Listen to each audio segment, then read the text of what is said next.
أعوذ بالله من الشيطان الرجيم.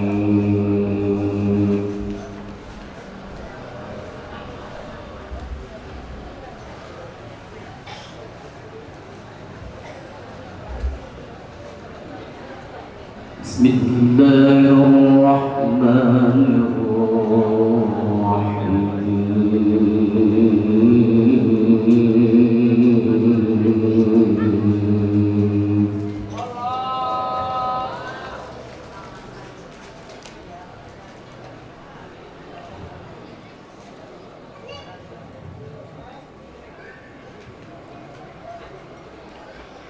ما كان محمد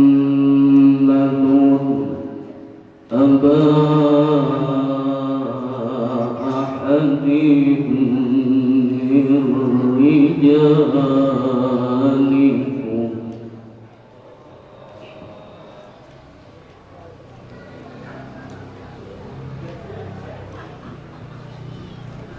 ولكن رسول الله وخاتم النبيين.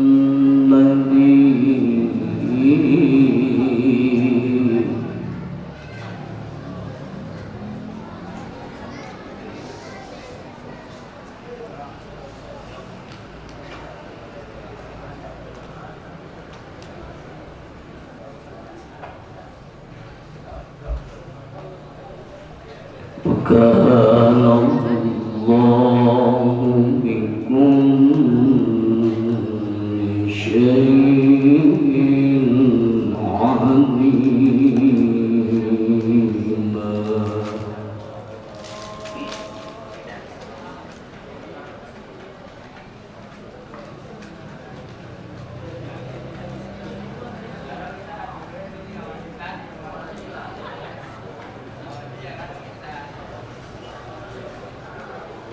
يا أيها الذين آمنوا اذكروا الله ذكرا كثيرا.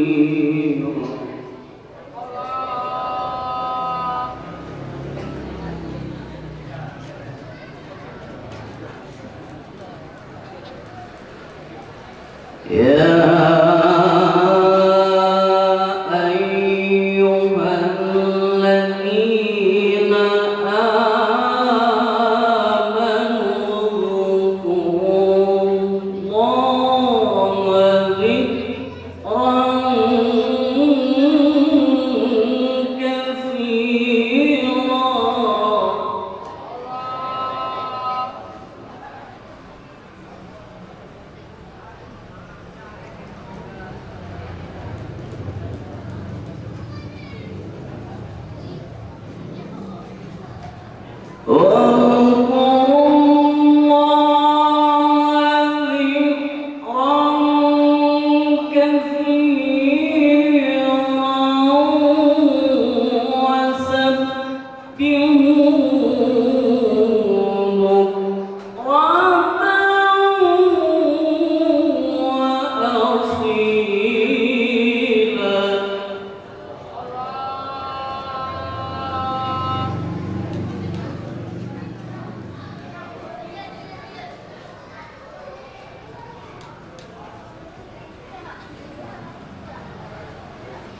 هو الذي يصلي عليكم وملائكته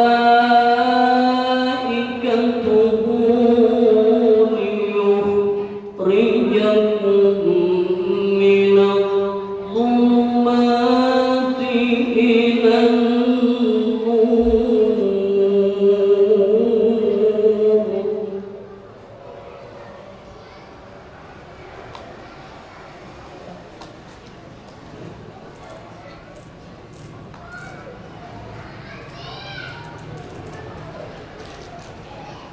هو الذي يصلي عليكم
لمن كان يرجو الله واليوم الآخر وذكر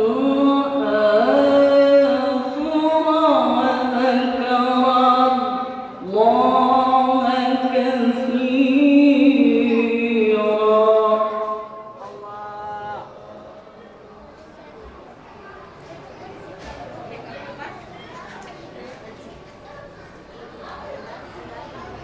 لقد كان لكم في رسول الله أسوة حسنة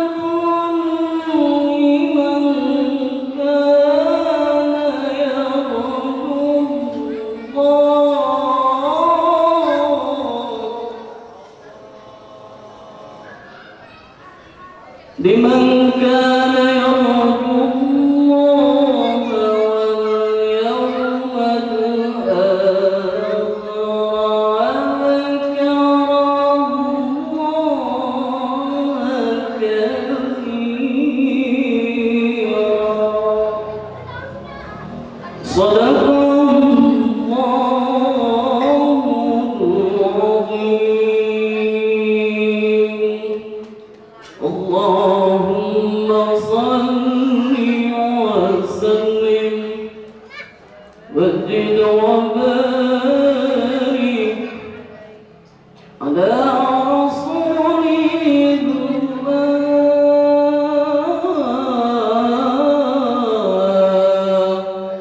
وآله الأطهار على رسول الله وأصحابه الأحياء.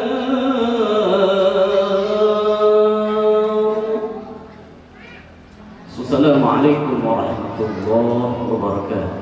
الحمد لله الذي هدانا بعهده المختار من دعانا إليه بالإذن وقد نادانا لبيك يا من دلنا وحدانا. صلى عليك الله بارك الذي بك يا مشفع خصنا وحبانا مع آلك الأطهار معدن سرك الأسماء فهم سكون النجاة حمانا. وعلى صحابتك الكرام حمد دينك أصبحوا لولائه عنوانا والذين لهم بصدق ما حدا حاد المودة هيج الأشيانا.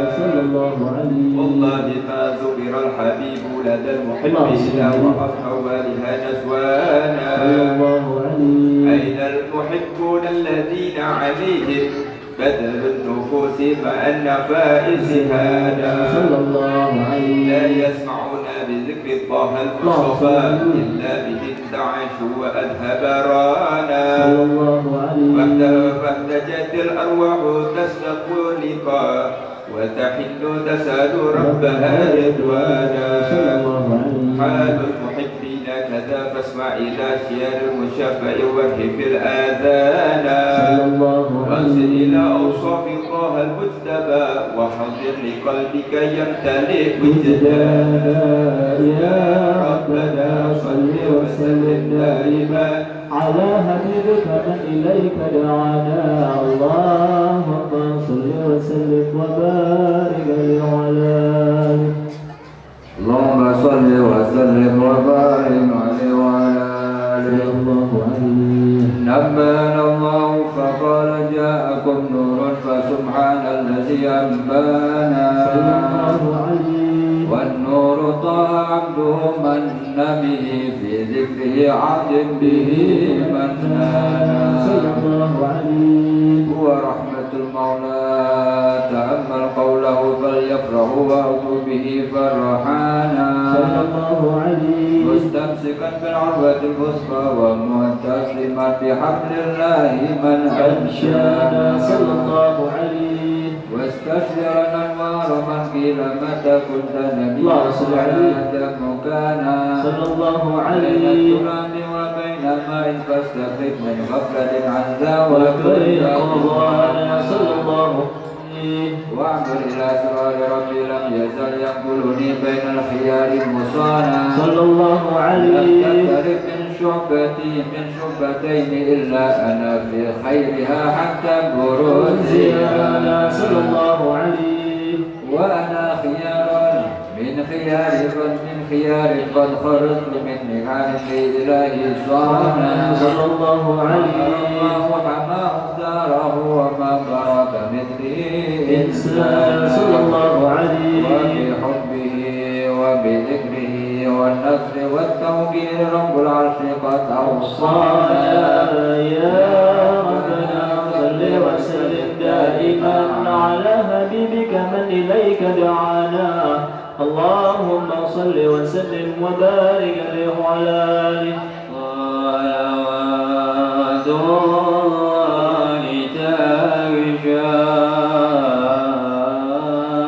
أشرف الرسل العظيم ودوم الجواد فبدا النور الكواكب صلوات الله كالشاد وشرف الرسل الطيب وكوننا للجمال وبدا نور الكواكب كبلا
Beliau sangat hadir di negara kita.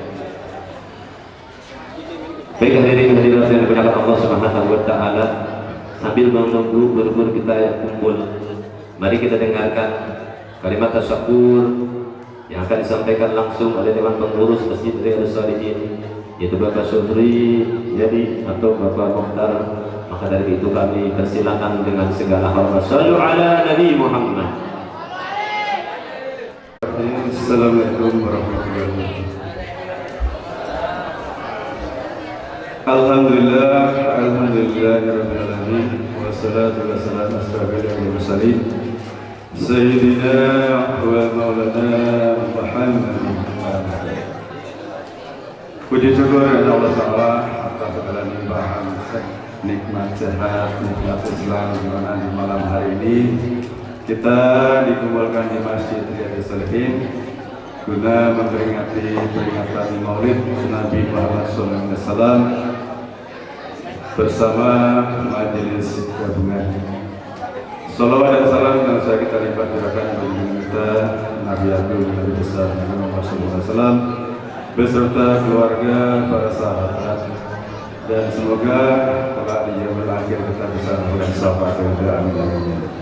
Yang saya hormati para dewan guru daripada Masjid Riyadhus Shalihin, daripada majelis gabungan, yang antaranya ada Habib Hasim Al-Juri, Al-Habib Ali bin Yahya, Al-Habib Fikri bin Sana Al-Salam, Al-Habib Ali Ridho, dan para asatid yang banyak. Alhamdulillah pada malam hari ini banyak yang hadir, yang tidak bisa satu betul, namun tidak mengurangi rasa hormat dan takdim kami. Tak lupa kami juga mengucapkan banyak terima kasih kepada para TKM Masjid dan Musala serta para pimpinan Majelis Taklim yang alhamdulillah pada malam hari ini banyak yang hadir. Kami selaku tuan rumah mengucapkan mohon maaf kalau dalam penyambutan kami kurang berkenan di hati para jamaah, para hadirin semuanya. Dan kami tak lupa juga mengucapkan banyak terima kasih kepada para pihak yang telah mendukung acara terselenggaranya acara ini, dari Bapak RT, dari Bapak RW, dari para sponsor dan donatur semua yang terlibat. Semoga mendapat balasan dari Allah Taala melebihi apa yang disumbangkan buat acara ini. Dalam kesempatan kali ini saya sedikit akan melaporkan kondisi Masjid Riyadhus Shalihin yang alhamdulillah dalam saat ini yang pertama masih dalam proses pembangunan. Alhamdulillah dalam tahun ini kita bisa membangun di lantai 2. Alhamdulillah saat ini tinggal sedikit lagi untuk finishing. Jadi bagi para jamaah yang ingin berpartisipasi untuk pengembangan daripada Masjid Riyadhus Shalihin, bisa untuk menghubungi daripada panitia pembangunan Masjid Riyadhus Shalihin. Yang kedua, kami juga melaporkan bahwa Masjid Riyadhus Shalihin yang kemarin masih punya hutang lumayan banyak, yaitu hutang wakaf. Kurang lebih kemarin itu 339 juta. Jadi lumayan banyak.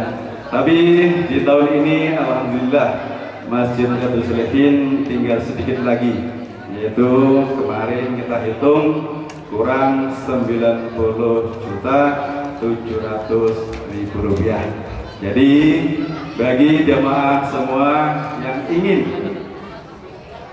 menyisihkan rezekinya untuk wakaf, pelunasan wakaf, masih ada kesempatan, yaitu kurang lebih 90.700.000 rupiah. Tak banyak, kami melaporkan itu saja. Ada lebih kurangnya atau kurang sopannya kami kepada para dewan guru, para asatid, para habaib, kami mohon maaf yang sebesar-besarnya. Demikian, wassalamualaikum warahmatullahi wabarakatuh. Berkah keuangannya. Amin ya rabbal alamin. Akan nasehat Nabi.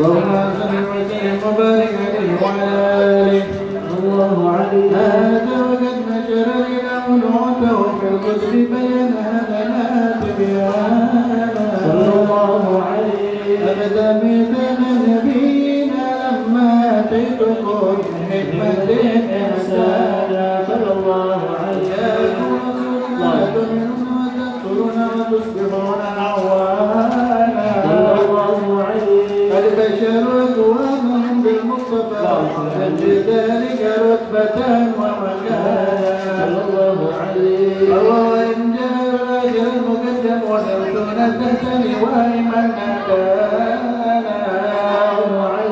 يوم الإسلام أول الشافعين ومشافعين نابت لا توالى حتى نادى الفصل والسلطة وكل يصبر كان المفخر كبانا ولواء الحمد الذي جل بيدي ولا ولنا ديانا جنانا والكم الخلق عنه ميئنا فلقد حباك الله منه حنانا ولسوف يعطيك فترضى كالذي معد تكاثر نضاه نهانا بالله كرر ذكر وصف محمد علما تؤتيها عن القلوب الرانا يا ربنا صل وسلم دائما بك من اليك دعانا اللهم صل وسلم وبارك عليه بالحق والهادي إلى صراطك المستقيم وعلى آله وصحبه حق قدره ومقداره العظيم أما بعد.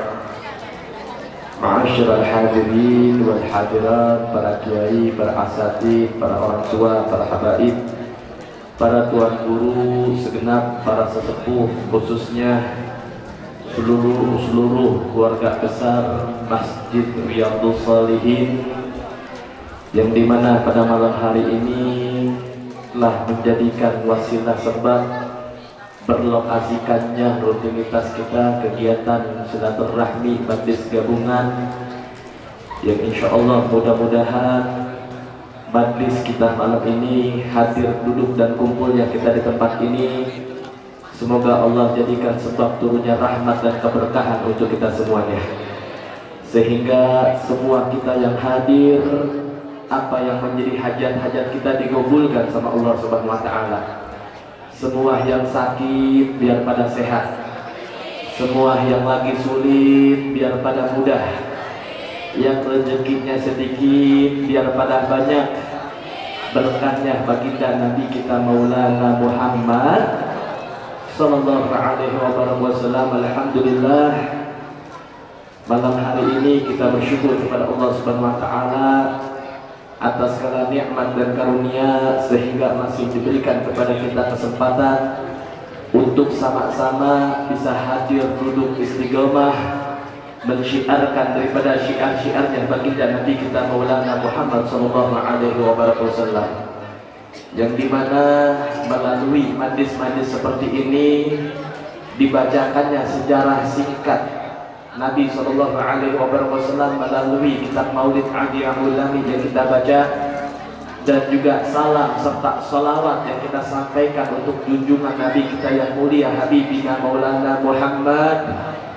yang insya Allah salam dan salawat kita dibalas sama Nabi sallallahu alaihi wasallam untuk mendapatkan syafaat yang kelak nanti di yaumul qiyamah. Hadirin hadirat, para bapak, para ibu, saudara-saudara sekalian, qad khalaqallahu ala ajmali surah wa fiha jami'u mahasinil maqsurah wa 'alaiha maqsurah. Allah Subhanahu wa taala menciptakan Nabi kita Muhammad dengan sebaik-baiknya rupa, dengan seindah-indahnya rupa. Semua keindahan di alam dunia, di seluruh penjuru barat dan timur, di seluruh semesta, segala keindahan yang Allah Subhanahu wa taala ciptakan semuanya dituangkan pada diri baginda Nabi kita Muhammad. Jadi kalau kita hadir daripada majlis-majlis maulid seperti ini, majlis-majlis dibacakannya sejarah Nabi kita Muhammad, majlis-majlis yang dikatakan oleh Al-Imam Al-Qutub Al-Habib Ali bin Muhammad bin Husain Al-Habsyi, tashwiqan lisami'in min khawasil mu'minin, tarwihan lil muta'alikin bihadanul mubin. Dibacakannya maulid, mengadakannya pembacaan maulid, tashwiq, untuk merangsang kerinduan seseorang kepada yang mulia baginda Nabi Muhammad, untuk mengenalkan kepada orang yang belum kenal sama Nabi Muhammad, biar orang yang jauh sama Nabi bisa jadi dekat sama Nabi Muhammad, biar orang yang lupa sama Nabi biar bisa ingat sama Nabi Muhammad. Karena tidak akan kita temukan pada diri Nabi Muhammad melainkan semuanya keindahan dan kebaikan. Sehingga Allah Subhanahu wa taala memerintahkan semua kita untuk mencontoh, mengikuti daripada yang diajarkan, yang dilakukan oleh Nabi kita Maulana Muhammad. Semua yang diajarkan Nabi, semua yang diperintahkan Nabi adalah bentuk letak kecintaannya Allah Subhanahu wa taala kepada kita sebagai hamba. Maka kalau kita pengen dicintai sama Allah, ikuti itu Nabi Muhammad. Apa susahnya sih ngikutin Nabi? Susah gak kira-kira? Susah. Ngikutin Nabi susah gak? Susah. Bu? Susah. Susah gak ngikutin Nabi? Susah. Kata Nabi SAW, kullu ummati yadkhulunal jannah illa man aba. Nih kabar gembira nih buat kita semua nih. Kabar gembira buat semua jamaah Masjid Riyadhus Shalihin. Kabar gembira untuk kita. Rasulullah udah jamin, kata Nabi, semua umatku, baik yang besar, yang kecil, yang tua, yang muda, yang pria, yang wanita, semuanya umat Nabi Muhammad yang mengatakan tidak ada Tuhan selain Allah, yang bersaksi percaya kalau Nabi SAW utusan Allah. Kata Nabi, semua umatku bakal masuk surga. Pengen gak masuk surga? Pengen gak masuk surga? Pengen. Bahkan kalau pengen, mintanya jangan nanggung surganya. Mintanya surganya kalau bisa yang di dalam surganya bareng sama Nabi Muhammad. Al-Habib Ali Habsyi begitu tuh. Habib Ali Habsyi itu pengarang kitab Maulid begitu. Kata Habib Ali Habsyi, fi jannati masyaqqali min wasitiha illa likunil hubub fiha khaymah. Kata Habib Ali Habsyi, bukan sifat-sifat keindahan surga yang dikatakan surga itu kita pengen buah apa aja, nggak usah susah repot-repot ngambil pohonnya yang turun sendiri nyamperin kita. Yang dikatakan surga itu sungai-sungainya mengalir air susu, sungai-sungainya mengalir air madu, kenikmatan, kelezatan, makan sebanyak apapun kagak bakal kenyang di surga mah, enak aja terus. Beda sama dunia. Kalau dunia mah emang tempatnya kagak enak, kelebihan kagak enak, tempo-tempo lagi kekurangan. Kelebihan makan, kebanyakan makan, enak apa enggak bu? Enak apa enggak? Kebanyakan makan gitu. Udah ayam bakar, sop kambing juga, belum satenya, belum bebeknya. Kebanyakan makan, bego udah. Nyender aja pojokan, pakai pakaian kotor. Kalau kekenyangan tuh, kebanyakan makannya udah kagak enak udah. Apalagi kekurangan. Lapar, makin galak. Tapi kalau di surga mah biar kata makan apapun juga enak terus, nggak bakal ngerasa kenyang, ini nggak bakal.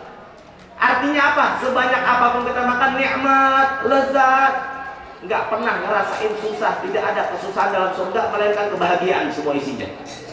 Tapi kata Habib Ali Habsyi, bukan karena sifat-sifat surga yang membuat aku rindu minta sama Allah biar bisa masuk surga. Aku pengen masuk surga, aku rindu ingin masuk ke dalam surga karena di dalamnya terdapat kekasihku baginda Maulana Muhammad. Kalau masuk surga, surganya beda sama Nabi, apa enaknya kata Habib Al-Habsyi. Masuk surga, surganya kagak sama sama Nabi, beda. Kagak ada enak-enaknya kata Habib Al-Habsyi. Umpama kita masuk kamar pengantin, nih yang udah pada jadi nganten. Ibu-ibu nih, 10 tahun lalu, mungkin 20 tahun lalu yang udah pada jadi nganten nih. Ingat gak waktu masuk kamar pengantin? Yang indah, dihiasi, diberikan wewangian. Enak masuk kamar pengantin, kasurnya aja yang baru, yang empuk, yang kira-kira malam pertama kagak merobot, yang kira-kira kagak berisik didengar mertua. Enak masuk kamar pengantin. Tapi masuk kamar pengantin kagak ada pengantinnya, enak apa enggak? Masuk ke dalam kamar pengantin gak ada pengantinnya, enak apa enggak? Kagak ada enak-enaknya. Begitu juga kalau masuk surga, surganya kagak ada Nabi Muhammad. Kan surga bertingkat-tingkat tuh. Minta jangan nanggung, nggak apa-apa. Biar kata model potongan ibadah kita begini modelnya. Nggak apa-apa kalau minta jangan nanggung. Ya Allah, saya minta surga yang paling tinggi, yang bersama dengan para anbiya wal mursalin. Minta begitu. Ya kedermawanan Allah, rahmat dan kasih sayangnya Allah nggak terbatas. Nggak terbatas walaupun model potongan kita romanya mah kalau diukur sama ibadah kagak pantas. Pantas gak? Jangan karena itu surganya bareng Nabi, kadang-kadang tempo masuk surga aja romanya kagak pantas potongan kita mah. Tapi kita bermodal punya Nabi Muhammad. Kita bermodal istiqomah selalu senantiasa mensyiarkan syiar-syiarnya Nabi Muhammad. Kata Allah, wa may yu'adzim sya'airallah. Siapa orang yang mensyiarkan daripada syiar-syiarnya Allah, itu bentuk daripada ketakwaan hati. Modal kita tuh minta, ya Allah surganya biar bareng sama Nabi. Kata Nabi, semua umatnya bakal masuk surga kecuali yang kagak mau. Siapa yang kagak mau? Emang ada yang kagak mau masuk surga? Ada gak? Di sini ada yang kagak mau masuk surga? Orang kagak sholat kalau ditanya pengennya masuk surga. Orang mabuk sekalipun kalau ditanya pulang mabuk pengennya mati masuk surga. Tapi kata Nabi ada yang gak mau masuk surga. Sampai Rasulullah SAW pernah mengatakan, nanti sebagian dari umatku ada yang masuk surganya kudu digeret, kudu dituntun, kudu dipaksa. Masuk surganya dipaksa tuh orang. Sehingga para sahabat bingung bertanya, "Man ya Rasulullah, siapa itu orang yang kagak mau masuk surga? Golongan mana itu orang yang kagak mau masuk surga ya Rasulullah?" Kata Nabi, orang yang mau taat kepadaku, orang yang mau ngikutin ajaranku, orang yang mau ngerjain yang aku perintahkan, dia yang mau masuk surga tuh. Saya nyuruh begini, dia mau. Saya nyuruh sholat, dia mau. Berapa kali Nabi memerintahkan kita buat sholat? Sholat perintah dari Nabi, kewajiban. Jangan bermodel-model, jangan mentang-mentang tempo-tempo. Kata Nabi SAW, apa-apa yang saya larang tinggalin, apa-apa yang saya perintahkan kerjain sebisanya. Jangan bermodel-model, wah saya bisanya sholat duhur doang, ini subuhnya romanya rada berat. Kalau subuh romanya saya kagak bisa, deh gimana nih? Subuh ngantuk, subuh capek, suka nggak suka, mau nggak mau, ngantuk nggak ngantuk, namanya sholat subuh bangun. Kata Nabi suruh sholat, sholat. Kata Nabi suruh baik sama tetangga, baik. Sama Nabi suruh muliain tamu, muliain. Sama Nabi jangan memandang yang haram, tinggalin. Kata Nabi bakti sama orang tua, bakti. Hormatin guru, hormat. Tuh semua yang diperintahin Nabi suruh dikerjain kalau kita pengen masuk surga. Kecuali kalau agak pengen, terserah dah. Karena semua yang diajarkan sama Nabi Muhammad SAW semuanya baik, kagak ada susahnya, kagak ada repotnya, semuanya baik, semuanya indah, semuanya menjadi sebab kita masuk surga yang penuh dengan kenikmatan. Semua yang diajarkan oleh Nabi Muhammad SAW, apa yang dibawa oleh Nabi Muhammad SAW menjadi suatu keharusan untuk kita jadikan panutan. Nabi merawat tubuhnya. Nabi ganteng gak kira-kira? Nabi ganteng gak? Gantengnya luar biasa. Apa yang dikatakan Sayyidina Hasan bin Sabit, yang lebih indah dari engkau ya Rasulullah. Yang lebih tampan dari engkau ya Rasulullah belum pernah aku lihat dengan kedua bola mataku. Enggak ada yang lebih ganteng dari Nabi Muhammad. Wa akmal min kalam dan nisa, dan seluruh wanita manapun, seciketing, semustika jaya, sebekasi, sedunia, semua wanita kagak bakal bisa ngelahirin anak yang lebih mulia, lebih sempurna, lebih ganteng dari diri baginda Nabi kita Muhammad. Tapi Nabi juga merawat tubuhnya, Nabi juga menjaga fisiknya, Nabi juga memperhatikan penampilannya. Bukan cuma cakep, bukan cuma ganteng, tapi Nabi paling suka merawat tubuhnya. Apa yang diceritakan Nabi kita Muhammad itu punya tempat kotak buat naruh celak mata. Tahu celak mata? Sifat mata.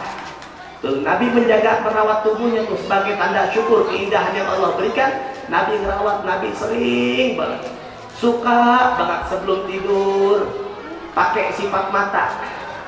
3 kali sebelah kanan diawali dan juga 3 kali sebelah kiri. Menjaga memakai sifat mata. Biar apa? Selain buat terlihat lebih tajam matanya, buat menjaga juga kesehatan mata, Nabi merawat tubuhnya, menjaga, memperhatikan fisiknya. Kita juga perlu merawat kalau pengen ngikutin Nabi Muhammad. Jangan terkadang tempo-tempo sama diri kagak ngerawat pisan. Nabi merawat. Ibu-ibu tuh pengen pakai celana mata nggak apa-apa pakai. Nggak ada celana mata Speedo, nggak ada arang sate Madura tuh. Pakai, ngikutin sunnahnya Nabi Muhammad. Pakai nggak apa-apa, sunnah. Mau di hari Jumat yang laki-laki juga pakai nggak apa-apa. Ikutin Nabi Muhammad, cuma jangan kebanyakan. Lihat juga, jangan ketebelan, urut apa kagak. Ntar orang pakai sifat mata yang hanya habis lu dibonyok, habis digedingin orang pada bonyok. So, Nabi menjaga tubuhnya, Nabi merawat rambutnya. Beberapa kali sehari Rasulullah pakai minyak rambut, menyisir rambutnya Nabi kita Muhammad. Karena terkadang Nabi keluar rumah dengan pakaian yang komplit, pakai peci, pakai imamah. Terkadang Rasulullah keluar cuma pakai imamah doang, nggak pakai peci. Terkadang pakai peci doang, nggak pakai imamah. Dan terkadang juga Nabi Muhammad keluar rumah tanpa peci, tanpa imamah. Nabi merawat daripada rambutnya, sehingga kata Sayyidina Al-Bara, belum pernah aku melihat seseorang yang berambut panjang sehingga menyentuh pundak, menggunakan pakaian warna merah lebih ganteng dari Nabi Muhammad. Rambutnya panjang menyentuh pundak, pakai baju warna merah yang lebih tampan dari Nabi Muhammad. Betul Nabi panjang rambutnya, tapi panjangnya juga pantas, dirawat, dijaga. Nih terkadang kita tempo-tempo ngikutin gondrongnya doang, kan begitu. Ngapa rambut panjang? Ngikutin sunnah Nabi. Beda Nabi sama lu, masih banyak sunnah yang lain. Sampai khutbah dari Syekh Mutatibat boleh bilang Syekh Beratibul Haddad. Sampai kalau nggak salah itu beliau di akhir hayat tuh dia ngidupin sunnah panjangin rambut tuh, kalau nggak salah di akhir hayatnya tuh. Karena orang rambut panjang sekarang identik sama yang nakal-nakal, padahal Nabi Muhammad pernah berambut panjang. Kalau kita kan beda, gondrong doang, nggak nyopet. Kalau kita mah panjangin, hidupin sunnah yang lain. Kalau urut, kalau pantas, kalau udah tahu kagak pantas, jangan udah. Ini terkadang rambut doang panjang gondrong, disampuin kagak, mandi kagak, itu bau, itu bau hangit tuh rambut. Segala kelelawar pada nyangkut di situ. Kalau pantas mah gak apa-apa, kalau pantas potong udah. Intinya apa? Nabi merawat tubuhnya. Nabi juga menggunakan pakaian yang indah. Nabi selalu memilih pakaian yang terbaik, khususnya di hari-hari yang baik, di hari Jumat, di hari raya Idul Fitri, Idul Adha, atau di saat beliau menerima tamu. Nabi SAW memilih menggunakan pakaian yang terbaik yang dipunya oleh Nabi Muhammad. Betul, Nabi paling senang pakaian gamis. Warnanya warna putih, tapi nggak selalu Rasulullah pakai gamis putih, nggak selalu, nggak. Kayak tadi yang dikatakan Sayyidina Al-Bara, Nabi Muhammad pakai baju warna merah. Nabi juga punya baju yang penuh corak, yang penuh dengan motif, pakaian yang bagus. Intinya apa? Mengajarkan kepada kita keindahan. Terlebih khusus di hari-hari yang dimuliakan oleh Allah Subhanahu wa taala. Tuh di hari Jumat, pakai pakaian yang terbaik. Apalagi pengen sholat Jumat, pakai baju yang baik, yang bersih, yang wangi, jangan ngasal. Dia terkadang kan orang sholat Jumat sekedar sholat. Yang penting sholat, bukan sholat itu penting, yang penting sholat katanya. Terkadang dalaman udah najis, dipakai aja dia buat sholat. Pilih baju yang bagus. Kalau lagi hadir majlis, jangan giliran buat penggilangan doang. Giliran buat ketemu orang-orang besar, baju pada bagus-bagus banget. Kemeja sampai pada kinclong-kinclong banget. Giliran buat ngaji, Masya Allah, tuh baju koko dari putih sampai berubah abu-abu monyet warnanya. Kalau belum dapat THR nanti Ramadan kagak beli, itu dia kagak modal bisa. Kalau pengen ngikutin Nabi, beli pakaian yang terbaik kalau buat ngaji. Islam mengajarkan keindahan, kebersihan, penampilan diajarkan. Berapa banyak seseorang melihat, mendapat hidayah karena melihat penampilan, bukan mendengar ucapan. Itu Habib Umar tuh di Afrika tuh, di Kenya. Beliau pernah berdakwah berangkat ke Kenya. Berapa banyak orang-orang melihat Habib Umar bin Hafid, lihat Habib Umar nih, bukan ngedengar ceramahnya, ngelihat Habib Umarnya. Allah turunkan hidayah, masuk Islam di tangannya Habib Umar. Ditanya kenapa, sebab enggak, saya senang aja ngelihat orang ini penampilannya begitu indah karena menggunakan penampilannya Nabi Muhammad.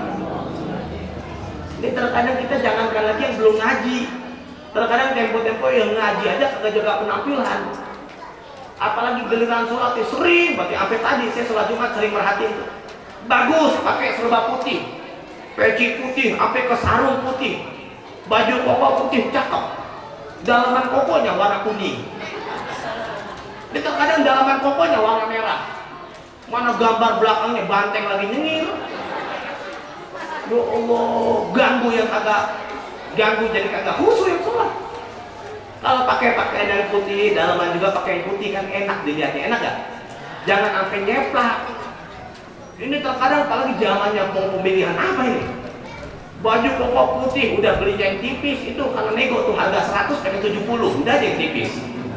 Artinya pilih nomor sekian, gambarnya macam-macam lah, segala buaya tengkurap lah. Ya Allah, jaga penampilan biar orang luar yang ngeliatnya enak ya umat Islam. Enak serba putih, rapi, bersih, wangi. Tuh karena ajarannya Nabi Muhammad, ajarannya Rasulullah. Nggak ada yang mengajarkan kebersihan melebihi daripada Islam, nggak ada, nggak ada. Semuanya diajari sama Nabi. Kata Sayyidina Ali, sampai bab urusan kamar mandi diajarkan sama Rasulullah. Sederhana, sederhana gak kira-kira? Sederhana, hanya penampilan, tapi bisa menjadikan sebab Allah berikan hidayah buat orang lain yang lihat kita. Semuanya diajarin sama Nabi. Jangankan lagi ibadahnya, sampai urusan makan ada etikanya.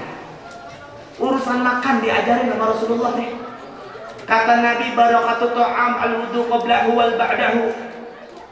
Kalau pengen berkah suatu makanan yang kita makan, sunnahnya tuh kalau mau makan cuci tangan dulu sebelum makan dan cuci tangan setelah makan. Tuh cuci tangan tuh diajarin sama Rasulullah. Sampai kalau mau makan kata Nabi jangan lupa baca bismillah. Tuh urusan makan diajarin suruh baca bismillah. Emang kenapa, Bib? Lain. Orang yang makannya baca bismillah sama kagak baca bismillah beda.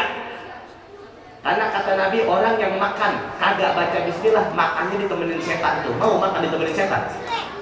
Akhirnya makan doang, tapi kagak ngerasa kenyang. Maksudnya apa? Cuma kenyang doang, tapi kagak bikin taat, bikin bego. Kenyang doang, nyer buat ibadah males. Udah satu Ramadan tuh. Belum lontongnya, bakwanya, campurnya, lagi kolaknya, lagi pastelnya. Belum lagi nasi padang paketnya, belum lagi yang lainnya. Akhirnya kenyang doang, udah gitu taraweh kagak, ngantuk udah. Kenyangnya kagak bikin taat, nggak bikin manfaat dalam tubuh kita. Karena sebab apa? Makannya kagak baca bismillah. Tuh orang makan kagak baca bismillah, dimakannya ditemenin setan. Sederhana tapi sering kita tinggalkan. Tapi Nabi juga sayang, Nabi juga perhatian, Nabi tahu betul. Nabi sangat peduli Nabi sangat memberikan toleransi. Nabi hafal, umat-umatnya suka banget lupa. Umat-umatnya sering banget lupa. Jangankan lagi urusan makan baca bismillah. Terkadang nama utang aja suka pada lupa. Nabi tahu. Makanya diajarin sama Nabi biar umatnya kalau makan nggak ditemenin setan. Kata Nabi, kalau kamu makan lupa baca bismillah, di saat kamu ingat belum baca bismillah, cukup baca bismillah awaluhu wa akhiruhu. Lagi makan deh, satu nampan dewek-dewekan, udah pengen habis tinggal kerupuk doang atuh, udah pengen kelar nih, lupa ya Allah kagak baca bismillah tadi makan. Cukup kata Nabi baca bismillahi awaluhu wa akhiruhu, jadi berkah tuh makanan. Sederhana tapi sering kita lupakan. Makan pakai tangan kanan, makan duduk. Terkadang kita hadir-hadir maulid kayak begini nih, hadir-hadir majlis kayak begini, kemana aja pada nyampe, pada semangat, baca salawat pada giras, dengerin ceramah pada resep. Giliran acara maulid selesai, kebuli dibagiin, suka pada lupa ada tuh. Urusan makan mulai ditinggalkan, adab-adabnya Nabi kagak pantas model begini, malu atuh. Makanya Nabi punya anak sulung, anak sambung, Sayyidina Umar bin Abi Salamah, dipanggil sama Nabi, wala ta'al, sini ikut makan, kul biyaminik. Kata Nabi, makanlah, duduk makan dengan tangan kananmu. Tuh makan pakai tangan kanan. Ikutin caranya Nabi, makan pakai tangan kanan dan makan apa yang ada di depan kamu. Tuh adabnya kalau kita lagi makan bareng-bareng tuh. Kita lagi makan bareng-bareng, umpamanya nih, nanti majlis ada makan kagak nih kira-kira? Nasi uduk ada kali ya? Iya loh, kagak ada majlis sampai gini wayahnya kagak ada makannya. Kali kita dapat makan nih, nanti kita makan di sini bareng-bareng, kan kadang biasanya dibagi nampan tuh. Ada yang satu nampan 13 orang, 26 orang, ya. Kadang kalau lagi banyak mah, ya satu nampan 4 orang dah. Kata Nabi, kul biyaminik, makan dengan tangan kananmu dan makan apa yang ada di depan kamu. Makan kita dibagi itu yang di depan kita itu satu nampan tuh bareng-bareng. Itu yang kita makan, jatahnya kita tuh, rezekinya kita tuh. Bib, saya kebagian kerupuknya doang. Bib, saya kebagian acaranya doang, ayamnya lebah sono. Udah itu rezekinya udah. Kalau temen yang di depannya tahu diri mah diketengahin itu ayam. Cuma kalau agama udah makan yang di depan tuh. Terkadang kan makan tangan suka ngayak kemana baik. Itu kadang makan begitu tuh. Makan yang di depan itu kan jangan sampai kalau gelar makan dinampan tangan sampai nyebrang ke nampan sebelah. So, kalau diaduk sebotong aduk tuh, itu bukan adabnya Nabi Muhammad. Sampai urusan makan diajarin sama Nabi adabnya. Di universitas mana kita temuin adab makan? Gak ada. Sampai minum. Tuh, habis makan biasa kita makan kebuli nih, tangan kanan kotor. Pengen minum, ngambil air gelas tuh, pegang pakai tangan kiri karena tangan kanan kotor. Tangan kiri pegang air gelas, tangan kanan pegang sedotan, tusuk dah tuh. Udah ditusuk, malas mindahin dia, minum aja pakai tangan kiri. Karena tangan kanan kotor. Ada gak yang begitu? Ada gak yang begitu? Kata Nabi, orang yang minum pakai tangan kiri itu cara minumnya setan tuh. Hadir ngaji, hadir mati, hadir maulid, minum pakai tangan kiri, ngerakeun. Tahu ngerakeun? Memalukan. Jangan pakai tangan kiri kalau emang pengen nih kotor nih, bantu pakai tangan kanan biar enggak ngikutin cara minumnya setan. Sampai cara minum aja diajarin pelan-pelan tuh, 3 kali tegukan, napas di luar gelas. Bismillah, alhamdulillah, bismillah, alhamdulillah, bismillah, alhamdulillah, diajarin sama Nabi. Ternyata itu apa? Bikin sehat juga ke lambung bu. Tuh, penelitian dokter mengatakan tuh bikin sehat juga tuh. Kenapa? Sebab jadi lambung juga ada persiapannya. Agak kaget nih lambung. Kita minum dulu pelan-pelan nih, seteguk. Lambung ada persiapannya, mulai basah tuh. Bikin sehat. Coba kalau orang kagak pakai aba-aba, kagak pakai latihan dulu, kagak pakai ancang-ancang, langsung gelegek aja. Lah lambung juga kaget itu. Tsunami itu sangkanya. Udah aja sakit lambungnya. Nanti yang disalahin, aduh lambung sakit, periksa ke dokter kagak sakit apa-apa. Kayaknya dikerjain orang ini. berangkat dari orang pintar saya ngapain ya kagak? Wah, orang dekat ini mah kagak jauh-jauh. Paling begitu jawabannya, akhirnya udah aja jadi fitnah, udah aja jadi sultan. Padahal gara-gara dia itu sakitnya. Terus semuanya diajarin sama Nabi kita Muhammad. Sepele, tapi kalau kita bawa pulang, insya Allah mendapat keberkahan. Sepele, tapi kalau kita kerjakan, insya Allah Allah bukakan kemudahan, ketaatan lain-lainnya untuk kita bisa ngikutin Nabi Muhammad. Itu aja deh kita bawa pulang, makanya jangan sampai lupa nih. Saya khawatir kalau kelamaan jadi pada lupa ini. Cukup tuh, ada makan, ada minum, belum lagi ada tidur, belum lagi ada berkeluarga, belum lagi ada bertetangga, belum lagi ada berkerabat, belum lagi ada kepada yang lebih tua, ada kepada yang lebih kecil. Semuanya ada pada diri baginda Nabi kita Maulana Muhammad sallallahu alaihi wasallam. Mudah-mudahan Allah Subhanahu wa taala berikan kepada kita pengikutan kecintaan yang kuat kepada Nabi Muhammad.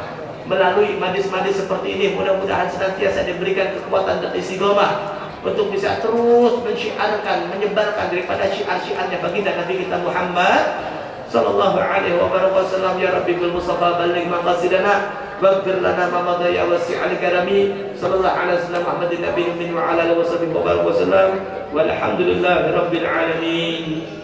Allahumma salli wa sallim wa barik alaihi wa ala alihi.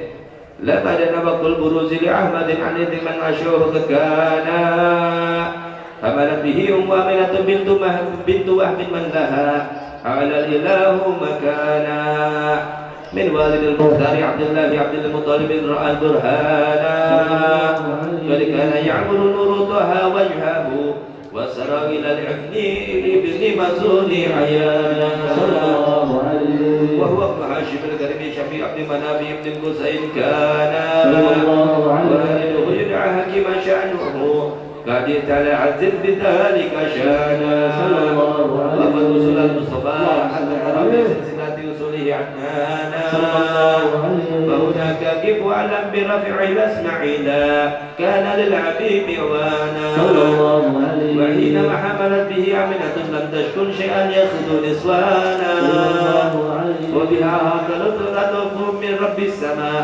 أقصى الأذى والحمى والأحزان ورأى كما قد جاء ما علمت به على الوحي من شرف الأكوان بالدهر من في بطنها فاستبشرا ودنا المخاض فعدر رضوانا سبحان الله والحمد لله سبحان الله الحمد لله سبحان الله الحمد لله سبحان الله الحمد لله ولا حول ولا قوة إلا بالله العلي العظيم في كل لحظة أبدا عدد حلقه ورد نفسي وزنة عرشه ومدد كلماته